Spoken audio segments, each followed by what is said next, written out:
سڵاو ئەم کاتە و هەموو کاتێکتان شاد بێت و ڕۆژی سربەخۆی ئەمریکا لە هەموو لایەک پیرۆز بێت.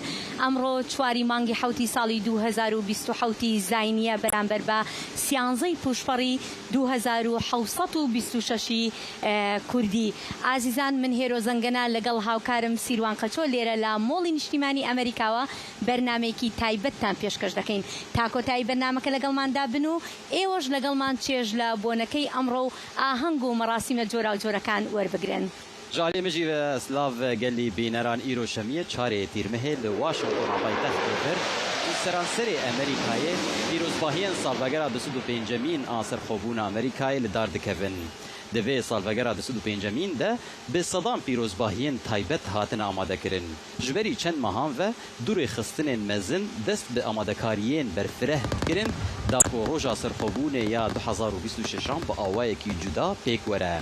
تی چاوره کرن و ایشف پیشاندانا لیستکین آگری یا هری درش لسر یان هری درش و هر برفره لسر آستا چیهانه به چل خلکان وره لدار خستن.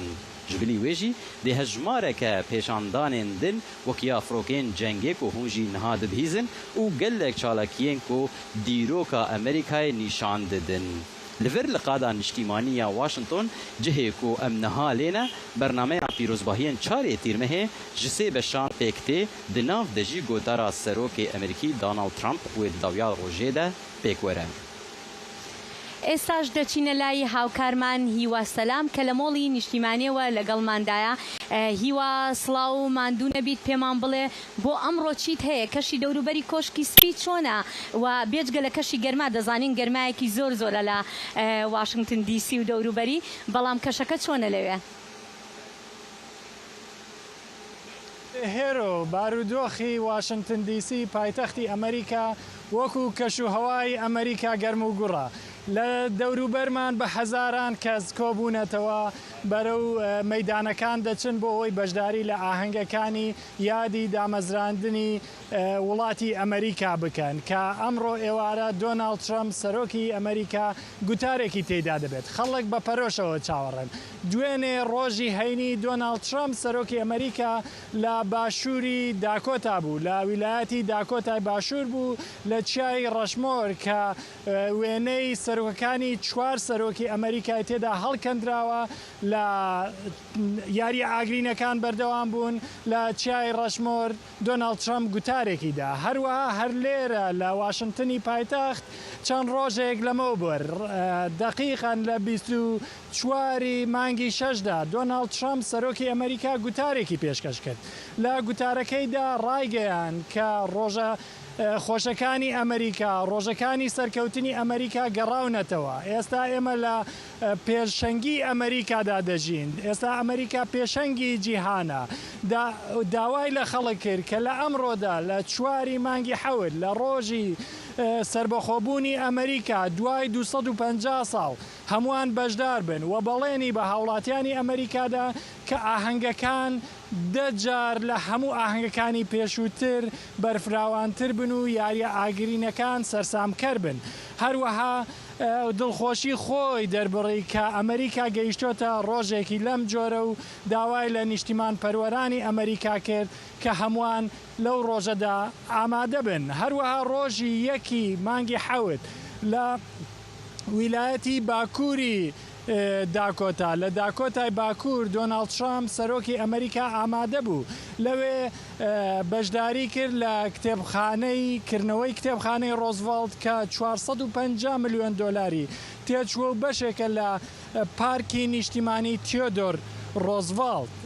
ئەمە بڕەپارەیەکی زۆری تێچووە. ئامانجی دەوڵەتی ئەمریکا، حکوومەتی ئەمریکا لەم کردنەوەی ئەم کتێبخانەیەوە ئەم پارکە نیشتیمانیە ئەوەیە کە زۆرترین گەشتیار بۆ ئەو شوێنە ڕابکێشێ. هەر ئەمڕۆ لەم کەش و هەوا گەرم و گوڕەی واشنگتنی پایتەخت ئێمە ڕای هاوڵاتیانمان لەبارەی ئەم ڕۆژەوە وەرگرت. گفتوگۆمان لەگەڵ چەند هاوڵاتیەکی ئەمریکایی کرد، دڵخۆشی خۆیان سەبارەت بەمڕۆ دەربڕی. فەرموون بە هەمومان بەیەکەوە گوێ لە گوتاری ئەم هاوڵاتیانە، لە قسەی ئەم هاوڵاتیانە لەبارەی وڵاتەکان و ڕۆژی دامەزراندن و سربەخۆبوونی ئەم وڵاتە گویان بۆ بگرین، بزانین چی دەڵێن. خۆشمان هەیە ئێمە لە شاری هیستنی تەکساسەوە هاتوین ئەمڕۆ ساڵیادی 250 ساڵی دامەزرانی وڵاتەکەمانە. زۆر خۆشە و زۆریش گەرمایە بە بۆنەی ساڵیادی سربەخۆی ئەمریکاوە ئاهەنگ دەگێڕین. ئەمریکا ئەو ئازادیەی بۆ ئێمە دابین کردووە کە چەندین گەلی دیکەی جیهان خەونی پێوە دەبین و نیانە. من حەز دەکەم کە چۆن ناوی وڵاتەکەمان ویلایەتە یەکگرتووەکانی ئەمریکایە خەڵکەکەشمان هەر وەکو ناوەکە یەکگرتوو بن. ئەگەر یەکگرتوو بین وڵاتەکەشمان هەروە گەشاوە دەبێت. ئێمە لە نەیپڵسی فلۆریداوە هاتوین بۆ واشنگتن دیسی. هەموو شتێک ناوازەیە کە ئەمڕۆ لێرەین و مای خۆشحاڵەیەکە وڵاتێکی لەم جۆرەمان هەیە و دەتوانین ژیانمان بەم شێوەیە کە هەیە بەردەوام بێت. ئاهەنگی گەورە لە تەواوی ئەمریکا بەڕێوە دەچێت و بیستمان کە لە شاری نیویۆرکیش ئاهەنگێکی ئەجگار گەورە هەیە. بەڵام لە بۆنەی سربەخۆی ئەمریکادا واشنگتن دیسی باشترین شوێنێکە هاوڵاتی سەردانی بکات. هێرۆ خەڵک لێرە زۆر دڵخۆشن بە جلوبەرگی ئاڵاواڵاوە بەشداریان کردووە و قەدری ئەو ئازادیە دەزانن کام وڵاتە بۆیانی دابین کردووە. ئەمەش لە وەکو لە چاپێکەوتنەکان بینیتان ئێمە لێرە قسە لەگەڵ خەڵک دەکەین لە هەمان کاتدا دەنگێکی زۆر هەیە. فڕۆکەکان لێرە لە ئاسمانی واشنگتن چەندین نمایشی جۆر بە جۆر دەکەن و سەرنجی هاوڵاتیان بەلای خۆیاندا ڕادەکێشن. باشە هیوا ئەم دەزانن تە بەحسا گۆتارە سەرۆک ترامپ یا ئیشەف کردوێ هەلبە دەداویا وێ بەرنامەیەک و بە ئەوەیەکی بەرفرە هاتی ئامادەکردن تە بەحساوەیەکی کرد لێژبلی وێ چ چالەکێن سەرۆک ترامپ هەنە هەفتیا چووی لە گەلک ویلایەتە وەکو تەژی گوت کە داکۆتا باکوور و باشوور وەکی دن ئیرۆ چ چالەکی نوی هەنە؟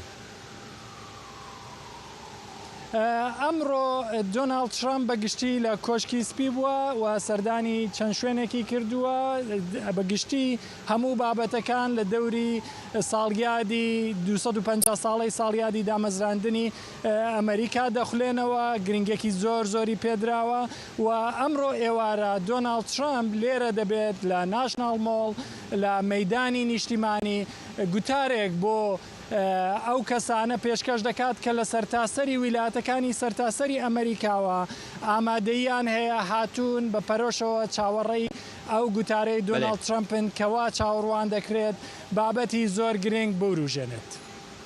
گەلێک سپاس هیوا سەلام تمارە بوو پێش کۆشکەسپی هێرۆش خۆ هیوا بەحساوەیە گۆتارە سەرۆک ترامپ کرد لەوێ لە پشتی ئەمە قساکە لێرەوە دەکەهان وێ دەکەی وێ ئیشە پشتی چەندەم ژمێران بەڕاستی سیروان ینی ئێمەش ئەو کەسانی کە هیواش قسەی لەگەڵ کردبوون بینیمان ئەو خەڵکانە بەو گەرمایە ئێمەش کە هاتین بینیمان ینی گەرمایەکی زۆرە ئەمڕۆ لە واشنگتن بەڵام بە هەزاران کەس ڕژاونەتە سەر شەقامەکانی واشنگتن دیسی بە پیر و گەنج و مناڵەوە بۆ ئەوەی یادی سەربەخۆی وڵاتەکەیان بکەنەوە ئەو جەژنە بگەڕن ئەو گەرمە هەنگی گەرم بووژی و هەنێک چالاکی هاتن بەتاڵکردن بەس تەڤۆلۆژی وەکتە گوت وەکو هیواژی گوت وەکو مەدید بڕاستی بە هەزاران خەڵک لە دەردۆرە مەهەنت وێ گەرماهیا ینی یەک ژ ڕۆژن هەری گەرم بیێن ئەمریکانە ئیساڵ وێ هابینێ هێرۆ دوێ ڕۆژە سەرخۆبوونێ دە گەلێک تشت هەنە وەکو نمونە ینی ئەم ڕۆژە سەرخۆبوونێ گەلێک کەڤنەشۆپی و نەرێت هەنە و یەک جوان ئەوەکو دەما هەنە کۆچبەر هەنە گەماگو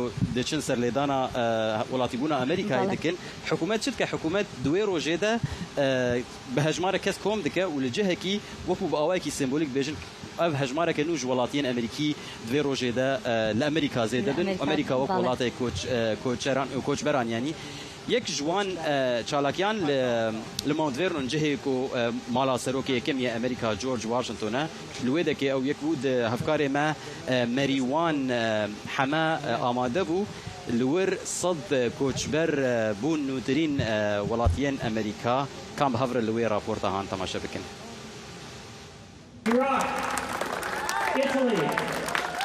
ئەمڕۆ لە ماونت فێرنۆن کە شوێنی نیشتەجێبوونی جۆرج واشنگتن بۆ یەکێکە لە شوێنە هەرە مێژویەکانی ئەمریکا 150 کەس کۆبوونەوە بۆ بەشداریکردن لە پرۆسی بوون بە هاوڵاتی ئەمریکی.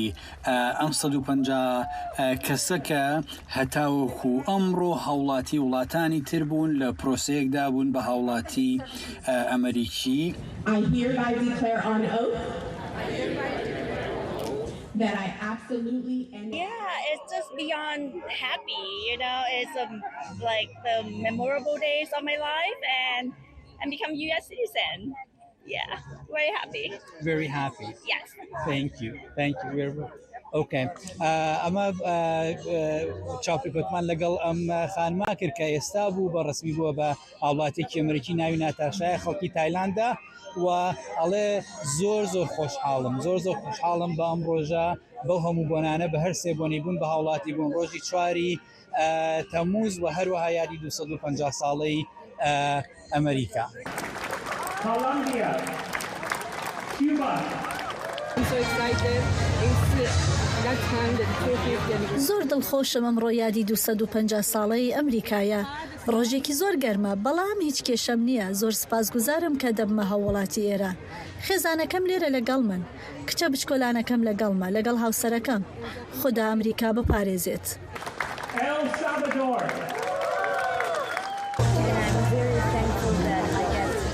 ڕۆژێکی زۆر مەزنە.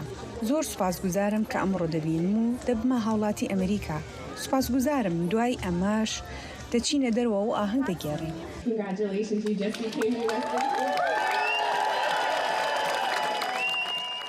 ئەم پرۆسەیە بۆ زۆربەی زۆریان یا بۆ هەمویان نەتوانین بڵێین کە پڕبوو لە هەستێکی زۆر قوڵ، هەستی سوپاسگوزاری و هەستی دڵخۆشی بەوەی کە بوون بە هاوڵاتێکی ئەمریکی لێرە بە تایبەتی لەم ڕۆژەیە کە ڕۆژی یادی ڕاگەیاندنی سەربەخۆیی ئەمریکا لە ڕۆژی 4 تەمووزەوە هەروەها 250 ساڵەی ڕاگەیاندنی سەربەخۆیی ئەمریکایە و جگە لەوەش لە ماڵی جۆرج واشنگتن.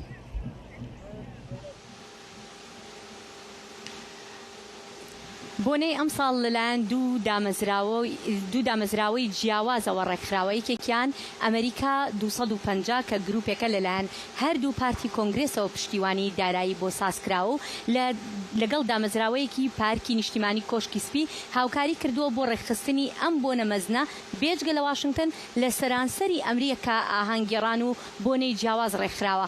هاوکارمان مەریوان حەمە لە یەکێک لە بۆنەکانی ئەمڕۆ لە ماڵی جۆرج واشنگتن یەکەم سەرۆکی ئەمریکا لە ماونت ڤێرنن ئامادە بوو. مەریوان ئێستا لەگەڵماندایە با بزانین مەریوان چی پێ بۆمان. مەریوانم کاتت باش و ڕۆژی سەربەخۆیت پیرۆز بێت.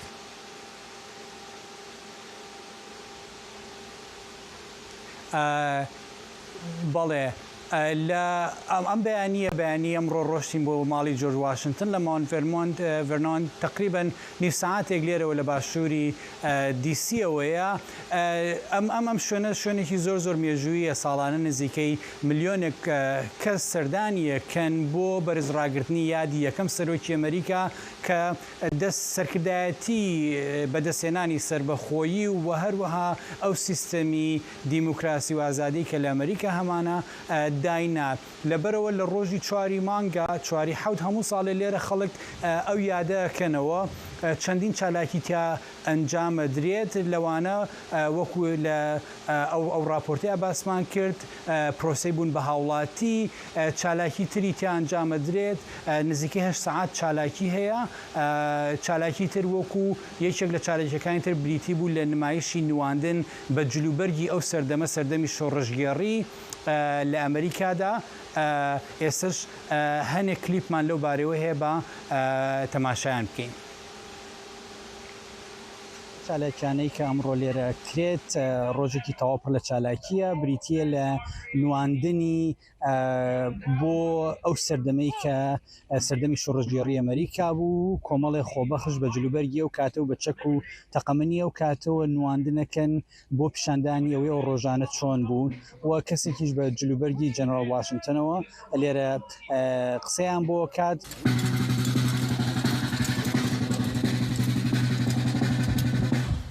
I'm honoring my family ancestors who participated.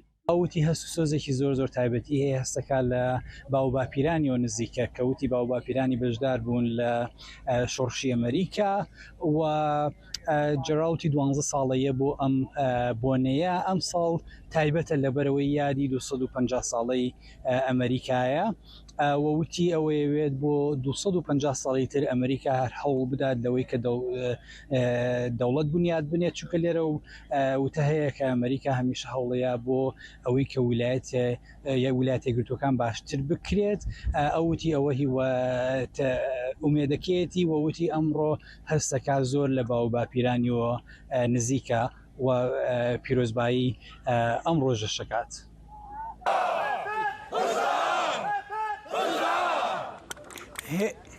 هێرۆ سیروان وەک باستان کرد ئەمڕۆ زۆر گەرمە لەوێش زۆر گەرم بوو بەڵام لەگەڵەوەشتا هەزاران کەس لەوێ بوون ئێمە نزیکەی 20 دقە بە پێ چوین تا گەشتینە شوێنی مەراسیمەکەەوە ئەو شوێنەی کە بۆنەکانی لێکرابوویەوە چەندین چالاکی ڕێگەخرێ لە چالاکی مۆسیقاوە تا چالاکی خوێندنەوەی دەقی ڕاگەیاندنی سربەخۆیی بۆ چالاکی مێژویی تر و نواندنەکەی کە باسمان کرد لەگەڵ یاری ئاگرینە ئەمە هەموو ئەوانە بۆ ئەوەی کە ئەم یادە بەرزڕاگرن بەڵام بۆ زۆربەی زۆری خەڵک لەم ڕۆژەیە چوون بۆ ماڵی جۆرج واشنگتن تەنها بەرزڕاگرتنی یادی ئەمریکا نییە بەڵکو پەیوەستبوون و نزیکبوونەوەیە لە یەکەم سەرگردەی ئەم وڵاتە یەکەم سەرۆکی ئەم وڵاتە کە ئەم سیستەمەی ئەمڕۆی بۆ ئەم وڵاتە بەرهەمهێناوە.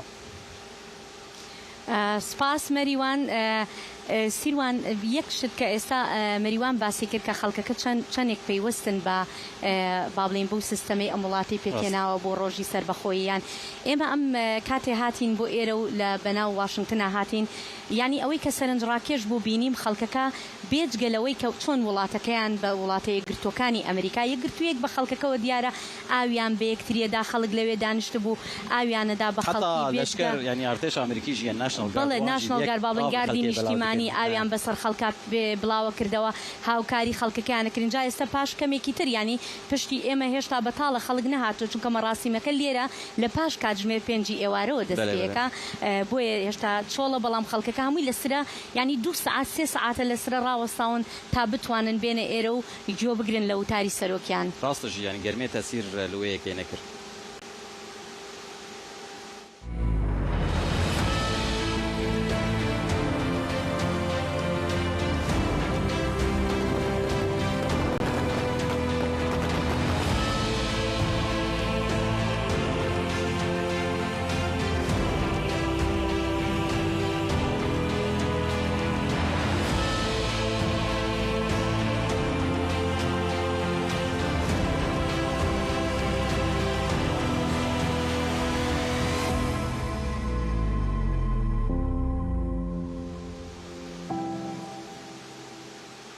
جارك دن سلاف براسيل وروجا قالك تايبة لواشنطن وسرانسري أمريكا آلاين أمريكا للسرانسري بايتختا أمريكي تين ديتن إبراسي أفعالا كو حركس نتني الأمريكا للسرانسري جيهاني ناستكا كو بينجي ستيركو سيزده هلانن نهر قافو صابو يعني جدا سبيكا كو أمريكا سرخبونا خو ورقرت هيرو حطانها قال اف آلا هاند قالك قونا غارن درباس في براسيت شكي بالكيش تشتاقو خلق سرانسري جيهاني نازدكن نا نچيروكا تفاهيه افكاري ما صالح دميجر دفي درباري ده رابورتك اماده كريت ده بحثا سربيهات يا آلا امريكيتك دیروکا آلا امریکای و دیگر روجن دسپیکین دامزراندنا ولایتین یک بوین امریکای و او گشبونا ولید نوا 205 سالان دا نشان داده. یکم آلا فرمی امریکی ده 14 حزیران 1777 ده جعالی کنگریسا پارزمینی و هات پجراندن و نها وکو روجا آل تیپیروس کرن.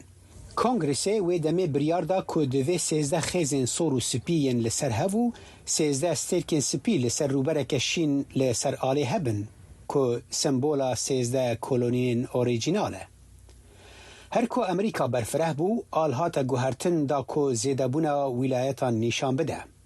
ده دسپیک دا خیزه که سترکک شبو هر ولایت که نو هاتن زیده کرنو آله که 15 خیز و 15 سترکی چه بو که جه سال 1795 حتی 1818 ما. ده 1818 دا کنگرس بریاردا کو آله وگرینه 13 خیزان وکو ریزهینان جبو کلونین اوریجینال لی ده همان دمه ده جبو هر ولایت که سترکک نو لی زیده ببه. سترک نو ده 14 تیرمه ده پشتی که ولایت تولی یکیتی ببه به فرمی ورن زیده کرن. اف سیستم جوه دمه و لجیه خمایه. ده دیروکا امریکای دا آل 27 جاران هاتیه گوهرتن. هر دقیقه که آله قناقه که گرینگ ده برفرهبونا ولیتا نشانده ده. آلا 5 سترکی آنها ده 4 تیرمه سال 1960 ده فرمی بو. پشتی کوهاوایی د سال 1959 دا بو ولایت پنجمین. تشتێکی باڵکێش دەوێت دەربارەیدا ئەوە کو ئالا نها ji aliyê xwendekarê dibistana navînê 17 salî Robert Heft ve wekû projeyeke dibistanê hat dîzaynkirin. Di destpêkê de pileya B li ser projeyê wergirt. Lê mamosteyê wî pileya wî guherand bû A piştî ku kongresê dîzayna wî wekû ala nû ya niştimanî hilbijart. Îro ala Amerîkayê bihtirî sembola wilayet û koloniyan e. او سمبولا دیروک یکیتی آزادی دموکراسی و قربانیین کسین کجبو ولید خدمت کرنو او پاراستنه لبادبه. دەگەڕێنەوە بۆ دەرەوەی ستودیۆ هاوکارمان ئارش ساڵح لەوەیە لە واشنگتن و لە دەوروبەری با بڵێن مۆڵی نیشتیمانی ئەمریکا. ئارشمان لەگەڵ ئارش سەرەتا ڕۆژی سەربەخۆیەک پیرۆز بێت و دەمەوێت بزانم کەشەکە چۆنە، بەشداری خەڵک چۆنە، پێمان بڵێت چییە گوزەرێ لەوێ؟ زۆر سپاسێرۆ من لەو شوێنم کە شەقامی سێهەم و شەقامی کانستیتیوشن بە یەکەگەن بەڕاستی خەڵکێکی زۆر لێرن لە نێوانە و شەقامی کانستیتیوشنە یان شەقامی یاسای گشتی تا شەقامی سربەخۆیی پارکێکە کە هەروە باشەت پێکرد پێی دەڵێن پارکی ناشناڵ ماڵکە درێژیەکەی 3 کیلومترەوە کۆنگرەکە و بینایەکە لە پشت منەوەیە گرێ دەتاتەوە بەو شوێنەی کە مۆنیومنتی یان مجەسەمەی ئابراهام لینکۆڵنیان تیادا ناوە. لێرە پەیوەندی بەوە هەیە کە چۆن دانیشن یا چۆن لەسەر پێڕاوەستن نزیکەی 500,000 کەس تا 1 ملیۆن کەس دەتوانن لێرە ببن و ئێستا خەریکی نەبینین کە ئەو ڕێژەیە خەریکە کاتژمێر بە کاتژمێر یا دەقە بە دەقە خەریکە زیاترە بێت و خەڵکەکە خەریکن زیاتر دێن. لە ڕاستی ئەمە سەرڕایەوە کە ڕۆژێکی زۆر زۆر گەرمە بەڵام خەڵکەکە تەنیا لە شاری واشنگتنەوە نەهاتوون بەڵکو لە سەران سەری ئەمریکاوە و لە شوێنی زۆر دوورەوە هاتوون. هەندێکیان لەبەرەوەی شوێنەکەیان فێنک و سارد بووە پێشتر عادەتیان بەو گەرمایە نییە کە لێرە هەیە وە لە ڕاستیدا لە ڕادە بەدەر خەڵکەکە لێرە زۆرن و ئەمە ئەوەش خەریکن دەربازەکەن دەرباز بن بەلامانەوە خەریکن بەژی ئەمریکا هەڵێن لەگەڵ کۆمەڵێکیان قسەمان کرد و توێژمان کرد دەتوانین گویان بۆ ڕابگرین ئەگەر شتەکە ئامادە بێ فەرموون. لە کەنەتیکێتەوە هاتوین دەرەوەی هاروارد. ئەزانی چۆنا ئێرە یەک تۆز گەرمترە لە کنتاکی بەڵام شێدارەوە بەگشتی وەکو لای خۆمانە. ئازادی بیرروڕا ئەو مافانەی کە خوا بە ئێمەی داوە و وڵاتێکی زۆر خۆش. من لەگەڵ گرروپێکم کە پێکەوە لە نیو ئۆرلەنزەوە هاتبووین کە هەمومان ماتۆرمان پێ و بڕیار بوو پێکەوە نمایشی ناوشەقام بکەین بەڵام لەبەر گەرما هەڵوەشایەوە گرروپێکی چلکەسینی و ئیتروتمان با پێکەوە ئەم شوێنانە ببینی. ئەمریکا لە باشترین دۆخیدا بریتێ لەو وڵاتەی کە تێیدا دەتوانرێت باشترین شتەکانی دنیای تێدا بەدی بهێنرێت.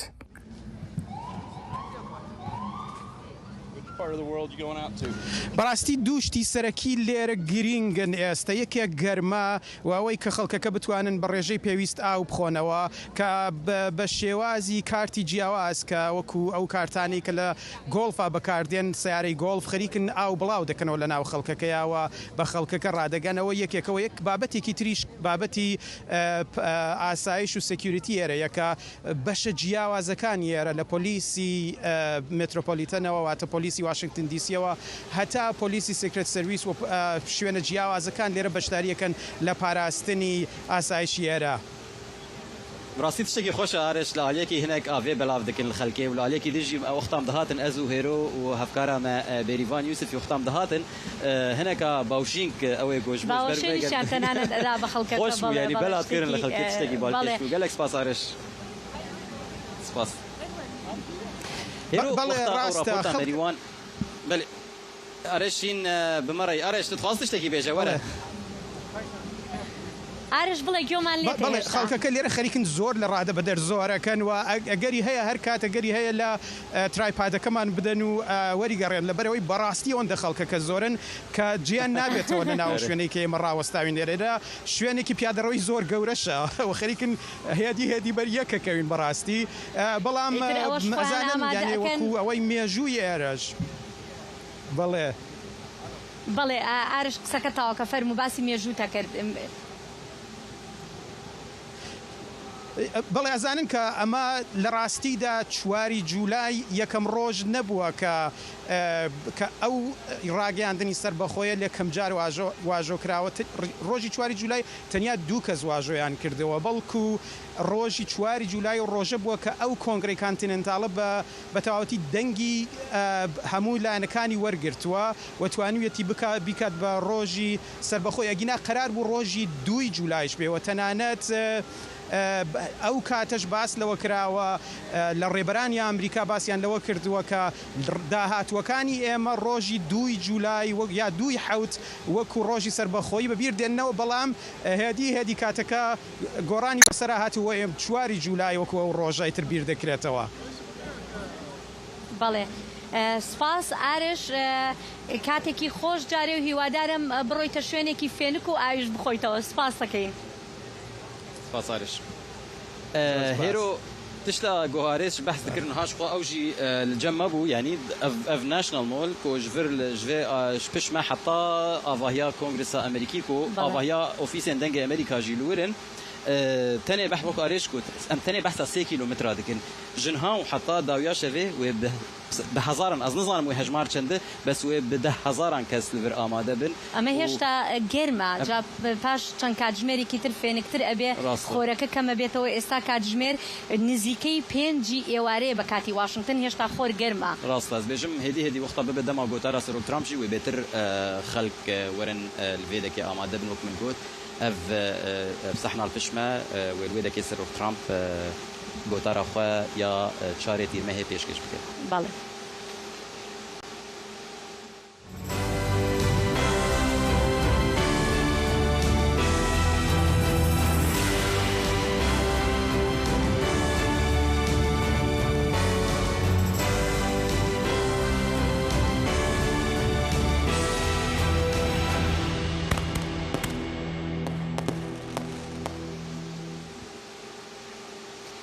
ئاهەنگی سربەخۆیی ئەمریکا نەک تەنها لە ئەمریکا بەڵکو لە سەرانسەری جیهاندا دەکرێت. سربەخۆیی 250 ساڵ بە چەندین شێوەی جیاواز یاد دەکرێتەوە لە ئەوروپا. لە دڵ یەکێتی ئەوروپا لە بروکسل مەراسمێکی شایستە سازکرابوو. سەماکردن لە ئێوارەیەکی هاویندا لەگەڵ مۆسیقای ناوچەیی کە لە دەوروبەری پارکەکە دەنگی دەهات. ئاڵای ئەستێرە و هێڵ لە سەری ئەمریکاش کە دەشکایەوە هەستتە کرد لە کارناڤاڵێکی ویلایەتی ناو ئەمریکای، بەڵام لە ڕاستیدا ئەمە بروکسل بوو. بەلجیکا ئاهەنگێکی گەورەی لەدایکبوونی بۆ ئەمریکا ساز کرد بوو. لە پارکی سینکوێنتەر لە پایتەختی بەلجیکا بەڕێوەچوو تامێکی ماڵەوەی پێشکەش بۆ ئەمریکایانە کرد کە لە ئەوروپا دەژین و کار دەکەن و هەلێک بوو بۆ تاقیکردنەوەی کەبابی کلاسیکی ئەمریکی بۆ ئەو ئەوروپایانەی کە بە برسێتی هاتبوون بۆ ئەوێ. کۆمەڵێک کەسایەتی بەرز وتاریان بۆ ڕۆژی لەدایکبوونی ئەمریکا هەبوو، لە نێوانیەدا سەرکردە باڵاکانی ئەمریکا کە لە ئەوروپا بوون. ماوەی 250 ساڵە ئەمریکیەکان دۆزی ئازادیان پێشخستووە و ڕوبەڕووی هەموو ئاڵنگاریەک بوونەتەوە و بەڵێنی ئازادیان بۆ نەوە لە دوایینەوە فراوانتر کردووە. ڕاگەاندنی گەلێکی ئازاد و سربەخۆ لەلایەن ئێمەوە لە چوارچێوەی ڕۆشنگەریەکی فراوانتری ئەوروپادا سەری هەڵدا. مێژووی شارستانی هەڵبەشمان بە پەیوەندیەکانی ئەمریکا لەگەڵ ئەوروپا قوڵی و بەردەوامی دەبەخشێت. هەروەها سەرکردەکانی ئەوروپا بۆ ئەو جەماوەرەکە لە پارکەکە کۆبوود بوونەوە قسەیان کرد. لە کاتێکدا 250 ساڵی ئەو شارە درەوشاوی سەرگردەکە یاد دەکەینەوە، دەمەوێت پیرۆزبایی ڕۆژی سربەخۆیی ئەمریکا بکە. ئەوە ئەو شێوازەیە کە ئێمە جیهان دەبینین، هەمان ئەو بیرروبۆچوونەیە کە دەسەڵات هیگەلە. لە ئێستادا پەیوەندیەکانی نێوان ئەمریکا و ئەوروپا بەهۆی پرسەکانی وەک بازرگانی، بەرگری و ململانەی ئەمریکا لەگەڵ ئێران ئالۆزا، بەڵام هەندێک لەو بلژیکیانی کە بەشداریان لە ئاهەنگی لەدایکبوونی ئەمریکادا کردبوو پەیوەندیەکی قوڵتریان بە ئەمریکاوە دەبینی کە پێش هەر گرژیەک بوو. ڕاستیەکەی ئەوەیە کە بەبێ ئەمریکا ڕەنگە ئەمڕۆ وڵاتێکی سربەخۆ نەدەبوون. پێم وایە زۆشتمان هەیە کە سوپاسگوزاری بین. هەروەها پێم وایە ئەمریکا ڕۆڵێکی زۆری هەبووە لە یارمەتیدانی ئێمە بۆ گەشەکردن و بوون بە ئەو نەتەوە دەوڵەمەندەی کە ئەمڕۆ هەین. دوای 250 ساڵ یەکێک لە باشترین دموکراسیەکانی جیهانیان هەیە. ئەندامانی سوپای ئەمریکاش ئامادە بوون ئاڵای ئەستێرە لەسەریش لە دەوروبەری پارکەکەدا دیار بوو کە دەشکایەوە. لەوێ لەگەڵ ئەوروپیەکان و ئەمریکایەکان بە هیوای 250 ساڵی دیکە لە هاوبەشی و ئاواتی هاوبەش و ڕەنگە هەڵداگێکی هاوبەشیش.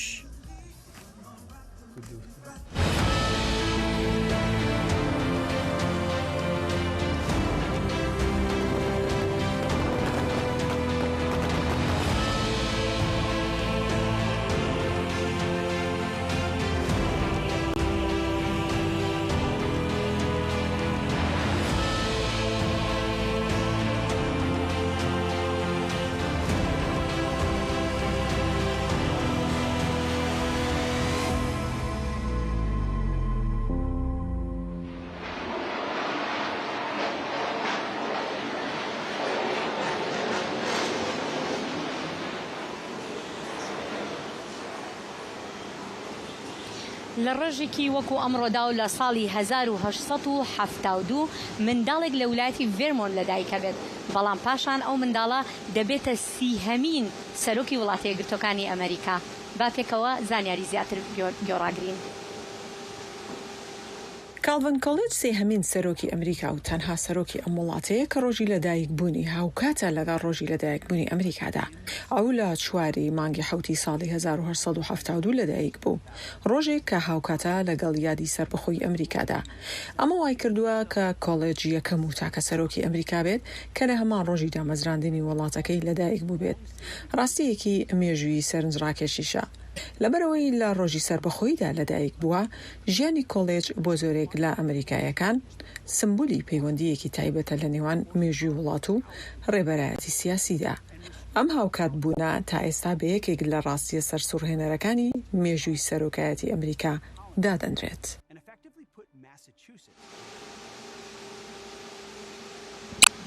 بله هیرو شتک گلک چه بالکش هنه گلک چیروکی بالکش کلی دایی سروکاتیا و سروکی امریکا مجوی ولاتی ده هنه بر حال متخصص دست بکا برنامه دست پرسه کشته بکم هیرو جبرگو ازو تا امجی کوچ برن هم هاتن ام وکو پنابر هاتن امریکا لی حیان هاجی تبیرامه یکم جار مروجا سخبونه لکویده که پیروز کرد لی بریز آخو بیشم تل لکویده که کری هیرو و تکنگی هات چه سالی هات هیرو دمیجا لنا وقتهاش بالام یکم روزی سربخوبون من لایری پنسیلوانیا بینیم و یکم جاری شنبول جیان ما کڕاستەوخۆ یاری ئاگرینەکان ببینم. وتلجهێکی باش وش بەرگۆ پێنسیلڤێنیا ئێمە ئەز لەڤر بووم هێرۆ ئەز لە ڤیجێ هام بووم ئەز و چەند هەواڵێکی خۆنی ئەم بێژن کورد و عەرەب و ئەمریکی بوون لەوێ دەکێ بوون ئەم هاتن جارە یەکەم تشتێکی گەلێکی بالکێش بوو. ئەوە هەر ئێستاش با بڵێن کۆنسێرتی میوزیکی ڕاک لە پشتمانەوە دەستی پێکردووە ئێستا و هێواش هێواش دەست پێکات و گۆمان لە دەنگی گۆرانەکانە هیوادارینەوەش گوێتان لێبێ ئەو گۆرانیانە.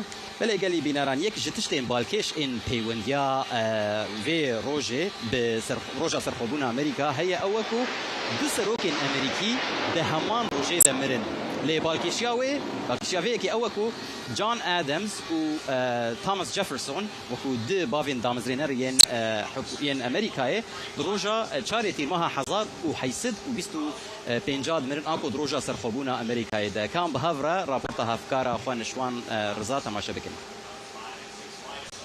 ئەوانی ڕۆڵیان هەبوو لە دامەزرانی ئەمریکا پێیان دەڵێن باوکە دامەزرێنەرەکان. تۆماس جەفرسن و جۆن ئادەمز دوو لە گرنگترین باوکانی دامەزرێنەری ئەمریکا بوون و ژیانیان بە شێوەیەکی سەرسوڕهێنەر بە یەک ڕەش کۆتایی هات. هەردووکیان لە 4 مانگی حوتی ساڵی 1826 و لە یادی 50 ساڵی ڕاگەیانی سەربەخۆی ئەمریکا کۆچی دواییان کرد. زۆر کەس ئەم هاوکات بوونە بە ڕووداوێکی مێژی و حەزب زوێن دادەنێن. تامەس جەفرسن یەکێک بوو لە نووسەرە سەرەکیەکانی جارنامەی سەربەخۆیی و سێهەمین سەرۆکی ئەمریکا بوو. جۆن ئادەمیش لە سەرەتای شۆڕشی ئەمریکادا ڕۆڵێکی گرنگی هەبوو و دووهەمین سەرۆکی وڵات بوو. جەفرسن و ئادەمز جارێک هاوپەیمان بوون و دواتر بوونە ڕکەبەر، بەڵام لە کۆتایی ژیاندا دووبارە هاوڕێی یەکتر بوون و ئەوەی سەرسوڕهێنەر بوو ئەوەیە کە هەردووکیان لە هەمان ڕۆژی جەژنی نەتەوەی ئەمریکا کۆچی دواییان کرد، وەک ئەوەی مێژوو و خۆی ویستبێتی ناویان بەو شێوازەش بەیەکەوە گرێ بدات.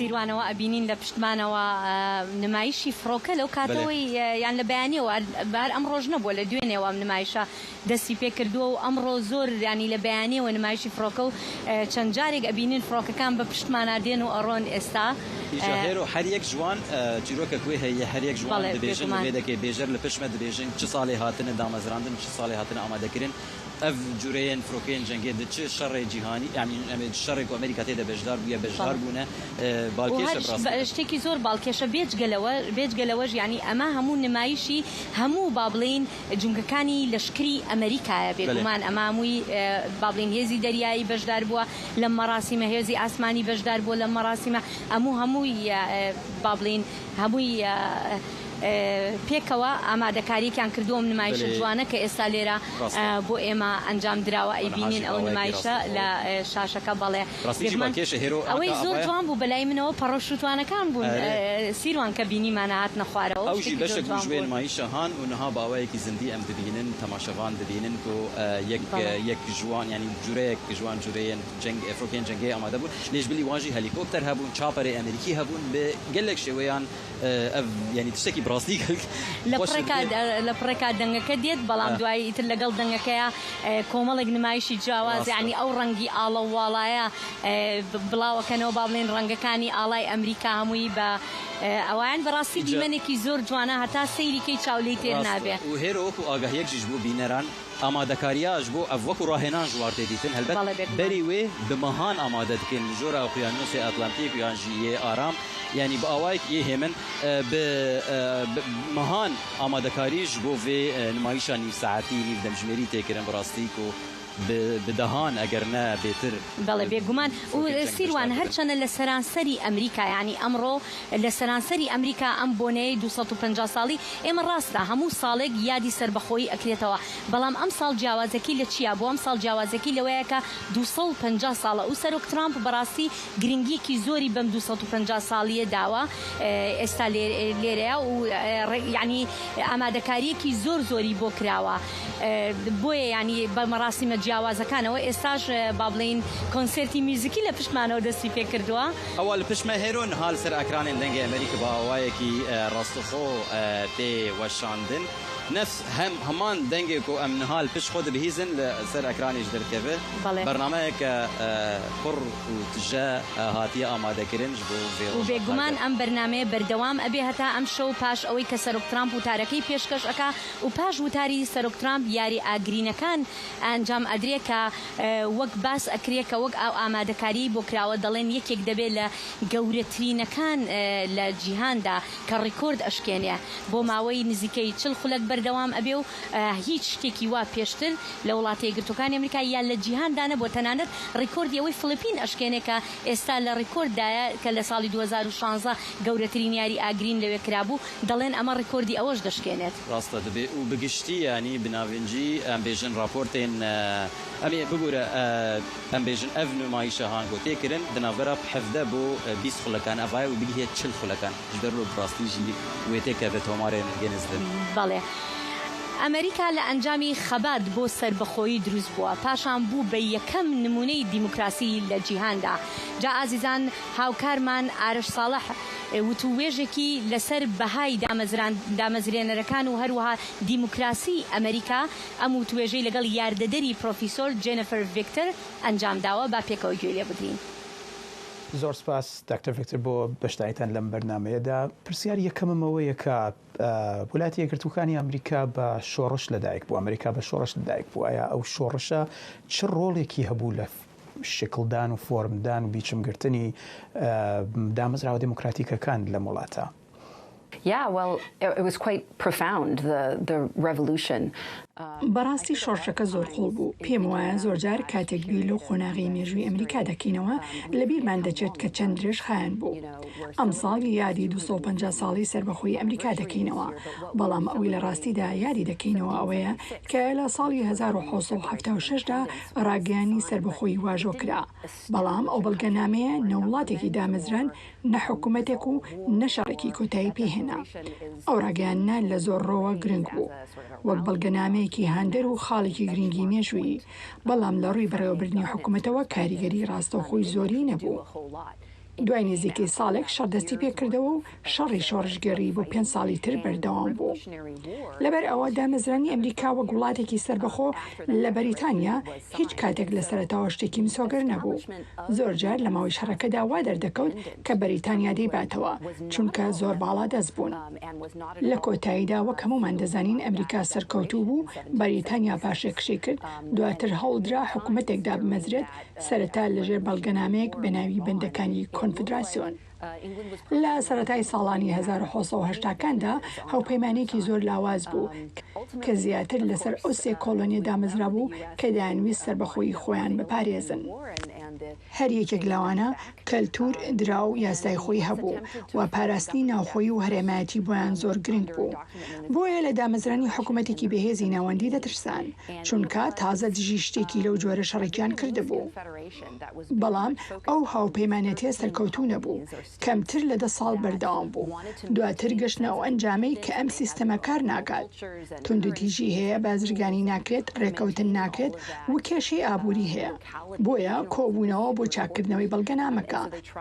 بەڵام لە کۆتاییدا تەواو لایەندا و دەستوری ئەمریکایان نووسی کە تا ساڵی 1970 پەسەند نەکرا.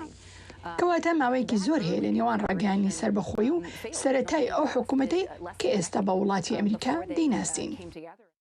زۆر ڕاستە لە نێوان ئەو قۆناغەدا کە جەنابەت باست لێوە کرد و تەنانەت پێشەوە کاتێکە شۆڕش لە ئارادا بوو ئێمە ئەبینین کە هەندێک ئیدە و بیر و بۆچوونی جیاواز لە ئارادا بوو لە کاتی شۆڕش گێڕەکان شتیانە نووسی و بڵاویانە کردەوە. ئەو بیرۆکە شۆڕشگێڕانانە ئەو تەفەکوراتە شۆڕشگێڕانانە چۆن کاریگەریان هەبوو لەسەرەوەی کە ئەو دەورەیە لە ڕاگەاندنی سربەخۆیەوە تا کانستیتیوشن و تا بە ئیستلاح ئەوەی کە لای ئێمە پێی دەڵێن یاسای بنەڕەتی ئەو دەورە چۆن تێپەڕی و چۆن گەیشتەوە ئاستا. There were a number of important writings. لەو نزیکی 12 ساڵەدا بابەتی گرنگ زۆر نووسران. لە سەرەتادا کاتێک شەڕی شۆڕش بەردەوام بوو، تامس پین وتارێکی بەناوی عەقڵی ساغنووسی کە کاریگەریەکی زۆری هەبوو بۆ هاندان و کۆکردنەوەی خەڵک. زۆرێک لە خەڵکی کۆلۆنیەکانی هێشتا دڵنیا نەبوون کە دەیانەوێت سەربەخۆ بن. دابەش بۆ بوون بەهۆی ئەو نووسینانە و هەروەها ڕۆڵی جۆرج واشنتن خەڵکی زیاتر هاتنە لای ڕاپەڕین. لە کۆتایی 1970کان کاتێک دەستور دادەنرا نووسینە هەرە گرنگەکان و وتارە فیدرالیستەکان بوون. ئەمانە 78 وتار بوون کە لە ماوەیەکی کورتدا نووسران. من وەک بلاک سپاتەکانی ئەو سەردەمە دەیان بینم. ئامانجیان ئەوە بوو خەڵک قایل بکەن بە دەستور و بیرۆکەکانی وەک جاکردنەوەی دەسەڵات، حکوومەتی ناوەندی بەهێز، فیدرالیزم و سنووردارکردنی دەسەڵات. بەڵام گرنگە لە ناکۆکیەکانی شتێ بکەین. کاتێک باز لە مافی دەنگدان و هاوڵاتیبوون دەکرا، مەبەست تەنها بەشێکی زۆر سنووردار لە دانیشتوان بوو. پیاوانی سپی و خاوەن مڵک زۆر جار بە ناسنامەی ئاینی دیاری کراو. ئافرەتان و کۆیلەکراوەکان و خەڵکە خۆجیەکانی ئەمریکا لە دەرەوەی سیستەمەکە بوون. بۆیە ئەو دیموکراسیە زۆر سنووردارتر بوو لەوەی ئێستا تێی دەگەین. ئێمە باسی و جیاوازیانەمان کرد لە لایەکەوە باسی ئازادی دەکرێت لە لایەکی تریشەوە هاوکات لەگەڵ لەدایکبوونی ئەمریکای ئەمانە ئەبینین کە کۆیلایەتی هەیە. ئەو جیاوازی کە لە نێوان مرۆڤەکانە هەیە، مرۆڤێکی دەستەیەک و مرۆڤێکی دەستە دوو، ئێوە چۆن پێتان وایە کە ئەو جیاوازیانە چارەسەرکردنیان یا چارەسەر نەکردنیان کاریگەری بووە لەسەر سنوورەکانی دموکراسی لە ئەمریکایە؟ I think we can't truly understand the state of the United States today.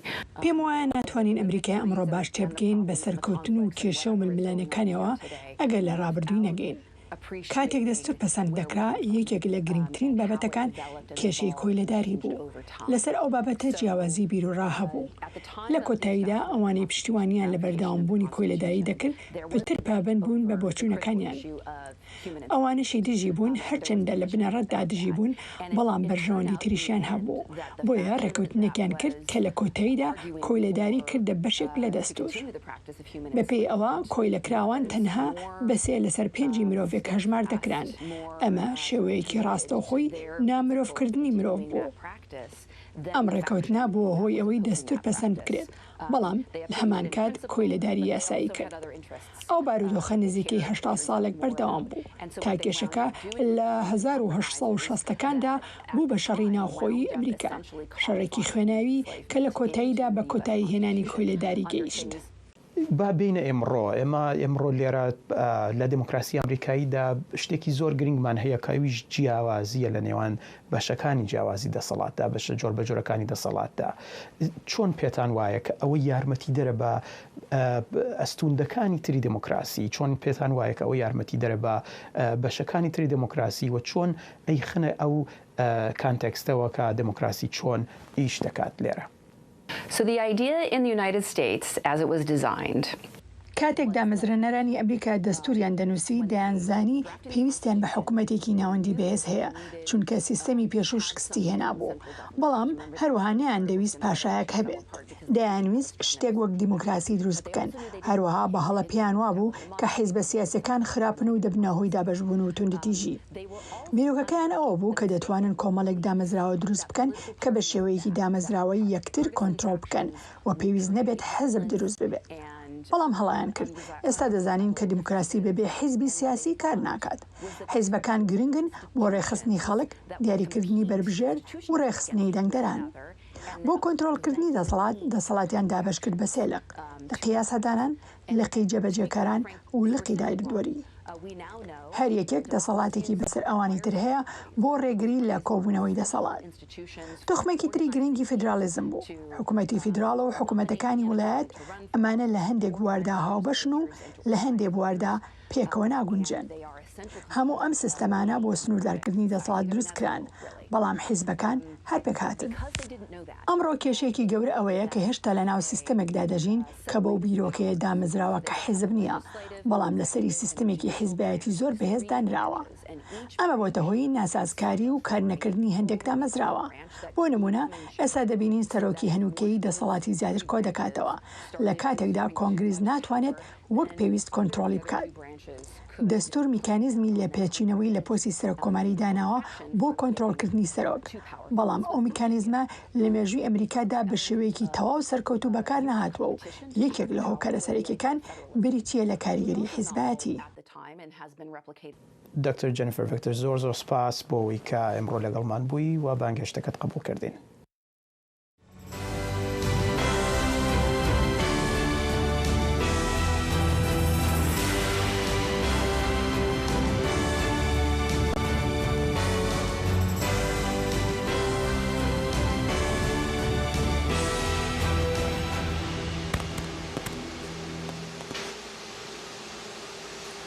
دیموکراسی ئەمریکا نەک هەر بۆ ئەمریکا بەڵکو بۆ خەڵکی لە سەرانسەری جیهان گرنگە.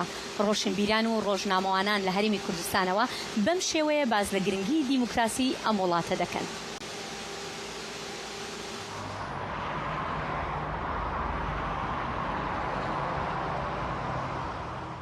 ئازادی ڕادەربڕین و ڕێگریکردن لە دروستکردنی هەر بربەستێک بۆ ئەمە وەکو یەکێک لە پایە گرنگەکانی دیموکراسی لە ئەمریکا سەیرەکەی. طبعاً هەر ئەوەشە وای کردووە سەرباری وەکو باسم کرد ئەوە هاوسەنگی کە لە نێوان دەسەڵاتەکانە سەروەری یاسا و دادگاکان وانە پایەیەکی سەرەکی تری ئەوەی کە سیستمی سەرۆکایەتی لە ئەمریکا سەرکەوتوو بووە ئەم بوونی میدیای ئازاد و بوونی ئازادی ڕادەربڕین و مافی هاوڵاتی و ئەوانەیە کە وای کردووە بە ئاسانی سەرۆک نەتوانێت تجاوزی دەسەڵاتەکانی خۆی بکات، تجاوزی دەسەڵاتەکانی خۆی بەسەر دامەزراوەکانی تر بکات و بە هەمان شێوە دامەزراوەکانی تری وەکو کۆنگرێس و ئەنجومەنی پیرانیش، یعنی هەردوو ژوورەکەی ئەنجومەنی نوێنەران و ئەنجومەنی پیران لە بەرامبەر دامەزراوەکانی ترە. ئەوەی کە ئەمریکا توانیوەتی ببێ بە زلهێزێ ببێ بە ئابوورێکی گەورەی جیهانی، هێزێکی سەربازی گەورەی جیهانی و تەنانەت پێشوەکانی خۆی بەجێڵەیەکە و درێژکراوی خۆرئاوایە لە ڕاستی ئەوروپایە ئێستا ببێ بەهێزی یەکەم لە خۆرئاوایە هەموو ئەو بەڵگەیە لەسەرەوەی کە لانی کەم لە زۆر لە قۆناغەکانی گەشتکردنی ئەمریکا سیستمێکی پەروەردەیی کارە هەبووە کادری پێگەیانوە عقلی پێگەیانوە زانیوێتی چی بەکەڵکی قۆناغەکە دێ و مرۆڤەکان چۆن پێگەهێنێ و چۆن عقلی پێگەهێنێ توانای داهێنانی هەبێ توانای خۆ دووبارەکردنەوەی نەبێ ئیتر لە بوارە جۆرە و جۆرەکانە طبيعي هەموو جاریان پەروەردەیە نەیتوانێەوە بەسەر کێشەکانە زاڵ بێ بەزەگەرێمە لە ڕووی ئابووری و لە ڕووی تەکنۆلۆژی و زانستی و ئەمانەوە سەیریکەین و کەڵەکەبوونی سەرور لە ئەمریکا گرنگ بووە.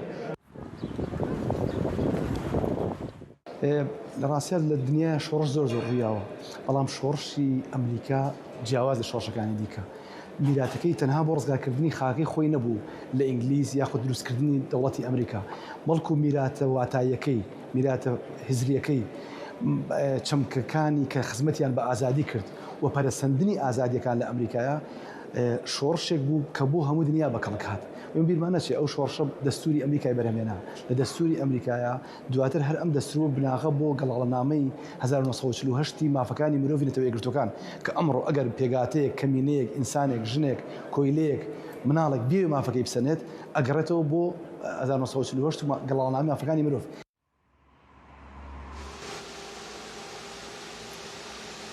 بله ام بردوام دوی رومالا تایبت یا روژا سرخوبونا امریکا سالوگرا دسلو پنجمین یا سالوگرا امریکا هیرو سروک امریکی بری چند خلکان جارکدن بحثا وی روژه کرو گوت کو توی گرماهیه دیس جی هجماره که مزنج خلکی واشنطن پایتخت آماده بونه و ترامپ بحثا او نمایشا آسمانی افروکین جنگی ذکر و هر وقت گفت دمجمیر ده دورا دمجمیر ده شوه به دما واشنطن و گفت را خوبیش کش و امش لره و بینرانی خومن آگادار کینوا که امش دمجمیر دل برنامه ابینو و تارکی سرک ترامپ تان راسته خوب و دگوازینوا و هر وها دتوانن هر لبشی کردی دنگی امریکا شوا او یاری آگرین گورانش ببینن که آماجمان پیکردوا. بله هروجین ها هنک دیمن زندی لسر اکران دنگ امریکا ج پیروزباهی وپیرۆزباهی و چالاکیان لەوێدەکەی لە قادا نیشتیمانی سیروان هەروەکو دەزانین ئەمە ڕۆژێکی گەورەیە بۆ وڵاتە یەکگرتوەکانی ئەمریکا ڕۆژی سەربەخۆی وڵاتە یەکگرتوەکانی ئەمریکا و سەربەخۆیەکەش بە ماوەی 250 ساڵ ئەمریکا گەیشتۆتە ئاستێکی باڵاترین لە جیهاندا وڵاتانی جیهانیش سەرکردەکانی وڵاتانی جیهان وڵاتانی هاوپەیمانی ئەمریکاش و وڵاتانی ئەوروپا پیرۆزباییان لە وڵاتە یەکگرتوەکانی ئەمریکا کردووە و بەهۆی ئەم بۆنەوە پیرۆزبایی لەگەلی ئەمریکا و لە ئەمریکا ئەکەن و هەروەها لە ناویاندا سەرکردە کوردەکانیش پیرۆزباییان لە وڵاتی یەکگرتوەکانی ئەمریکا کردووە لە ناویاندا سەرۆکی هەرێمی کوردستان نێچیروان بارزانی سەرۆکی حکوومەتی هەرێمی کوردستان مەسرور بارزانی و هەروەها وەزیری دەرەوەی عێراق فواد حوسێن ئەمانە هەمووی لەناو ئەو سەرکردە جیهانیانەدا پیرۆزباییان لە وڵاتی یەکگرتوەکانی ئەمریکا کردووە. هەلبەت جبلی وانژیان بێژن شاهێ بریتانیا شاژنا بریتانیا و پاپای ڤەتیکانی لیۆیە چاردەمین کە ئەو بخۆشی وڵاتێکی ئەمریکیە ویژی لەبەر لە ئەمریکا پنسیلڤێنیا گۆتارێک پێشکەش کرد و بەشداری یەکش چالاکیان بوو پشتی ناوڕێ ئەمێ vê ڕۆماڵی بەردەوام بکەین.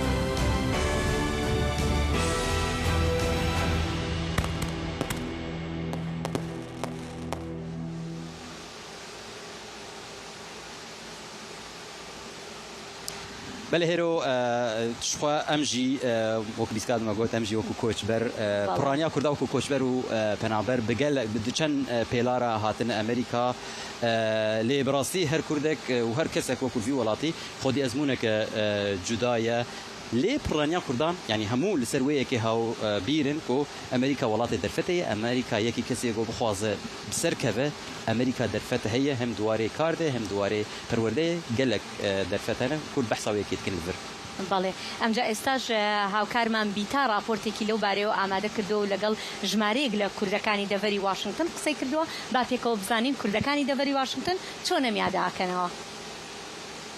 ئیساڵ ئەمریکای 250 ساڵڤەگەرە سەرخوابوونا خۆ پیرۆز دکن.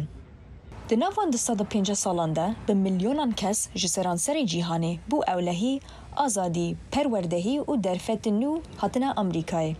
Di nav wan de gelek Kurd jî hene ku li vir jiyanek nû ava kirine. و دی همان دمیده زمان چاند و کبنه شوپین خواه پرستنه. دماغو امریکا ده 150 سالیا خواه پیروز دیگه چیروکین وان کسان نشان دادن که اولاد چاوابوی جی هوی و درفتان جبو گل کردان. سمیرا قادری پارازرا کوچبریه.